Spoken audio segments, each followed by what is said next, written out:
I'm Jennifer Analik, and as the Fellowship Director for Koleinu, I want to take us a little deeper into Vashti and Esther's roles within the Purim story. Often we talk about who the better queen or feminist was, but today I want to explore something else. What if Esther and Vashti had a chance to be in a community together? Vashti, the leader who says, "No, I'm leaving. I'm in charge of my own body. I'm willing to risk everything for what I know to be right." And Esther, the leader who takes her time, considers her choices and how to stay safe, calls upon her community for support, and leads her people to safety. What could they have learned from each other? Questions like these are part of the Jewish feminist practice of midrash. I like to explain it as biblical fan fiction.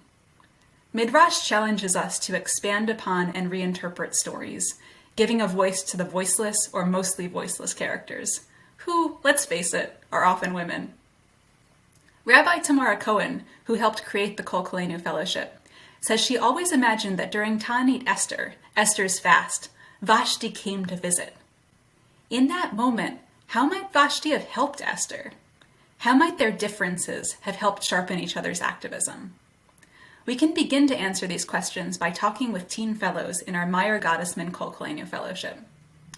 Our fellows grapple with many of the same challenges as Vashti and Esther. What to do when faced with sexism, anti-Semitism, racism, and other prejudices. How to stand up for ourselves and use our power for good. And try out a range of effective activism strategies. Then they work with mentors to build social change projects. I've invited 3 of our fellows to join us tonight. Hi everyone. Why don't we start with your names and where you're connecting from? My name is Samantha Renzulli, and I'm calling in from Fairfield, Connecticut. My name is Meyer and I'm calling in from Los Angeles, California. My name is Emma Green, and I'm calling in from Needham, Massachusetts. So we just looked at the story of Esther and Vashti. Curious what you all think. What do you think that they would have learned from each other if they were in a community together?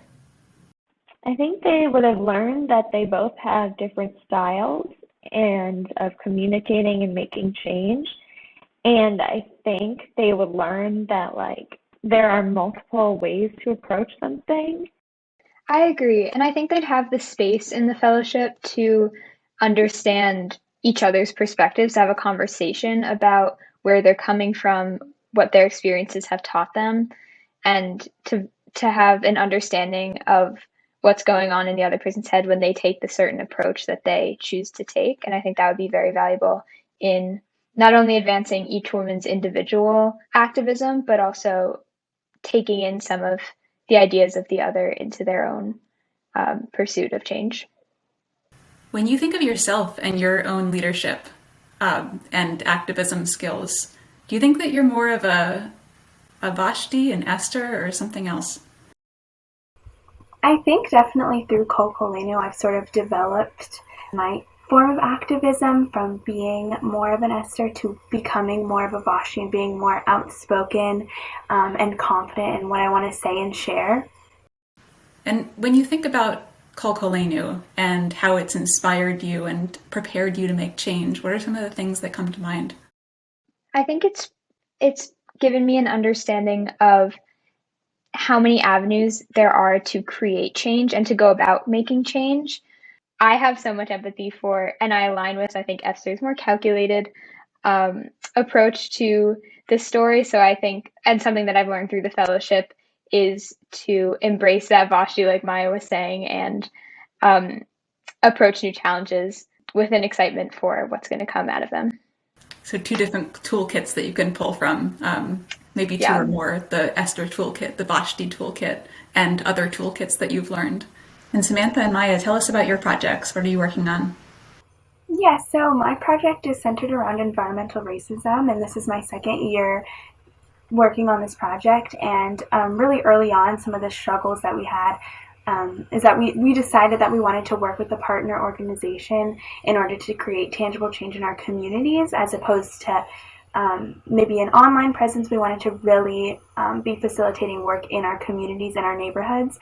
And a big issue was that the COVID pandemic had started, and so we were having a really hard time reaching out and getting different organizations who were actually available and willing to work with us. But we ended up reaching out to, say, around 30 or 40 different organizations around the country, and we got one yes, and we worked with them for 6 months, and we were able to work to pass a bill in the House, which was really exciting. The project that I am currently working on is a podcast project called Her Brain Matters. My goal is to elevate understanding of the female identifying brain that we don't learn about in our biology classes and health classes in school. One of the challenges that I'm currently working on and working to address is how to promote and publish this podcast to a variety of audiences that aren't in my direct community, because I can very easily try to get this around through my own social media efforts. But something I'm trying to work on is how can I get this to a wider audience. Emma, what project are you working on? So our project is called Group Chat, and it's a podcast where we have conversations about sexual assault and sexual harassment issues like casual misogyny or domestic violence or counseling. And I'm going to take us back to Esther and Vashti for a moment, just thinking about that moment when the two of them when the two of them might have helped one another create change, just thinking about that midrash. What are some ways that the Koleinu Fellowship has helped you get ready to create change? I think one of the key pieces of this change-making process is the mentors that we have. Not only the mentors we're given in the mentor process that everyone goes through in Koleinu, but also the cohort leaders. And I think I can say that a lot of the teens that I've worked with, all the teens that I've worked with have been mentors to me.